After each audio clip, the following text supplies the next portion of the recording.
আগে আওয়ামী লীগ 500 নিত, এখন বিএনপি 1000 নিচ্ছে এবং অলরেডি তারা যখন ওপেন চাঁদাবাজি করে, আমরা অসংখ্যবার চাঁদাবাজদেরকে। আসসালামু আলাইকুম রহমতুল্লাহ। প্রিয় দর্শক, যে বক্তব্যটি আপনারা শুনলেন আমি আপনাদেরকে সম্পূর্ণ বক্তব্যটি আপনাদেরকে শোনাবো।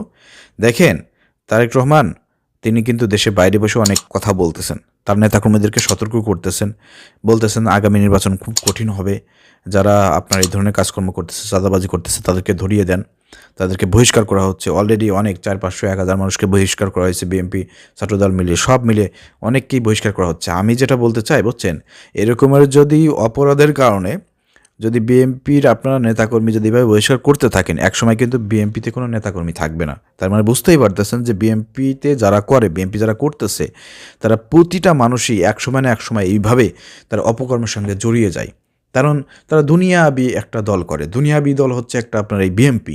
তারা ক্ষমতার জন্য রাজনীতি করে, ক্ষমতা আসলে পারে কীভাবে তাদের স্বার্থ উদ্ধার হবে, কিভাবে তারা ক্ষমতায় গিয়ে টাকা পয়সার মালিক হবে, নিজেদের পেট ভরবে, 2 টাকা ইনকাম করবে, এই জন্যই তো বিএনপি করে মানুষ। এবং মানে তাহলে এরা একসময় কিন্তু ক্ষমতায় আসার আগেও, ক্ষমতায় যাওয়ার পরেও কিন্তু একসময় তারা কিন্তু এই ধরনের চাঁদাবাজ হয়ে উঠবে, হইতে কিন্তু সময় লাগবে না। তো এরকমের যদি বহিষ্কার করতে থাকে তারেক রহমান, তাহলে বিএনপিতে নেতাকর্মী আর খুঁজে পাওয়া যাবে না। ঠিক আছে? তো যাই হোক, আসলে এই যে আপনারা প্রিয় দর্শক যে বক্তব্যটি আপনারা প্রথমে শুনেছেন, আমি আপনাদেরকে সম্পূর্ণ বক্তব্যটি শোনাবো। দেখেন কিভাবে ঢাকা মহানগরীতে এবং বাইতুল মোকাররমের আশেপাশে যেসব দোকানপাট আছে এবং এইখানে কিভাবে বিএনপির নাম বলে, ছাত্রদলের নাম বলে, কমিটির নাম বলে কিভাবে চাঁদাবাজি করতেছে। এই চাঁদাবাজকে রোখা সম্ভব হচ্ছে না। আর বিএনপির তারেক রহমান চেয়ারপারসন, তিনি বিদেশ থেকে বসে বসে বড় বড় কথা বলতেছেন। পারলে দেশে আসেন, দেশে এসে এগুলো নিজ চোখে আপনি এগুলো সমস্যার সমাধান করেন, পারেন কিনা। এভাবে এখন তো আপনার মামলা নাই, এখন কেন দেশে আপনি আসতে পারবেন না? কেন আসতে পারবেন না? কী সমস্যা আপনার?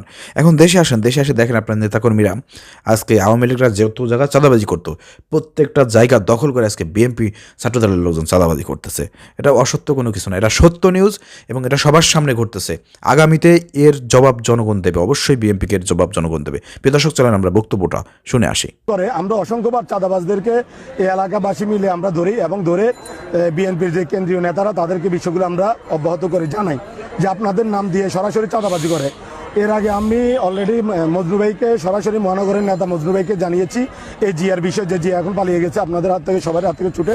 এই জিয়া ওপেন চাঁদাবাজি করতেছিল, ওনাকে যখন আজকেরটাই বলতেছি, পালানোর পরে মহানগরের নেতার হস্তক্ষেপে উনি ধরে নিয়ে গেছে, জনগণ থেকে নিয়ে উনি ছেড়ে দিচ্ছে। ছাড়ার পরে ওই আয়সা বললো যে এখন চাঁদাবাজির লাইসেন্স পেয়েছি, মহানগর থেকে চাঁদাবাজির লাইসেন্স দিয়েছে যুব দলের এই জিয়াকে। এবং আসার পর থেকে 500 টাকা চাঁদা আবার শুরু করেছে, নতুন করে 1000 টাকা করে নেওয়া। এমনকি অলরেডি আমাদের এই এলাকার যতগুলো ব্যবসায়ী, প্রত্যেকটা ব্যবসায়ী তার কাছে জিম্মি। অলরেডি আমি এখানের বাইতুল মোকাররম ইসলামিক ব্যবসায়ী মালিক সমিতির সাধারণ সম্পাদক আমি, এবং চাঁদাবাজ প্রতিরোধ কমিটি পল্টন ওটা সভাপতি। আমার কাছে পর্যন্ত ফোন দিয়ে চাঁদা চেয়েছে গত সপ্তাহ। এই বিষয়টাও আমি সিনিয়র বিএনপি নেতাদেরকে জানিয়েছি, কোনো রকম তারা হস্তক্ষেপ করে নাই। এমনকি আমি প্রশাসনের আজকে। প্রিয় দর্শক, আপনার বক্তব্য শুনলেন, স্পষ্ট বক্তব্য। এখন বাংলাদেশে যত জায়গা, যত মিডিয়া কথা বলতেছে বিএনপির বিরুদ্ধে, ছাত্রদলের বিরুদ্ধে, তাদের চাঁদাবাজির ব্যাপারে, দখলদারিত্বের বিষয়, এগুলো কি সবই গুজব, সবই মিথ্যা? এখন কোনো মিডিয়ার কোনো কিছুর কি পাপের ক্ষমতা আছে মিডিয়ার যে বিএনপির বিরুদ্ধে একটা মিথ্যা নিউজ করবে? তাহলে তো বিএনপি ছাত্রদলের লোকজন গিয়ে সেই মিডিয়াকে ভাঙচুর করবে, তছনছ করে দেবে। এটাকে কি মিডিয়া বোঝে না? তাহলে এইগুলো কি সম্পূর্ণ মিথ্যা নিউজ? না, এগুলো কখনোই মিথ্যা নিউজ নয়, এগুলো সত্য নিউজ। এটা জনগণের সামনেই ঘটতেছে, মানুষের সামনে এই ঘটনাগুলো ঘটতেছে।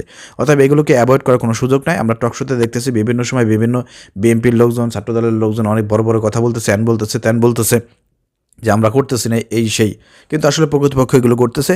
দেশের মানুষকে আমরা বলতে চাই যে শোনেন, এক চাঁদাবাজকে আমরা বিদায় করেছি, 2000 মানুষ জীবন দিয়েছে, রক্ত ঝরিয়েছে, 20-25 হাজার মানুষ পঙ্গুত্ব বরণ করে আজকে হসপিটালে কান্নাকাটি করতেছে। তাদের অবস্থা খুবই ভয়ঙ্কর। এই জন্য তো আমরা দেশ স্বাধীন করি নাই এবং এই পরিবর্তন ঘটাই নাই, আমাদের সরকারের পতন ঘটায় নাই যে এক চাঁদাবাজ চলে যাবে, আরেক চাঁদাবাজ দেশে দখলদারিত্ব করবে। এক ফ্যাসিবাদ উৎখাত হবে, আরেক ফ্যাসিবাদের দেশে মানুষের উপর চেপে পড়বে। এর জন্য তো আমরা দেশ স্বাধীন করি নাই, এত মানুষ জীবন দেয় নাই।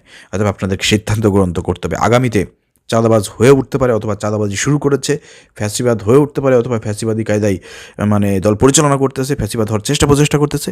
এই ধরনের সন্দেহমূলক কোনো দলকে আমরা ক্ষমতায় দেখতে চাই না। এই সিদ্ধান্ত জনগণকে নিতে হবে। আগামী নির্বাচনকে কেন্দ্র করে জনগণকে এমন একটা সিদ্ধান্ত নিতে হবে, এই সিদ্ধান্ত যদি জনগণ ভুল করে তাহলে আবার আওয়ামী লীগের মতন আমল আপনারা দেখতে পাবেন। যদি ভুল করেন, আওয়ামী লীগের মতন আমল আপনারা আবার দেখতে পাবেন, তার চেয়ে ভয়ঙ্কর হয়তো 2 গুণ বেশি আপনারা দেখতে পাবেন।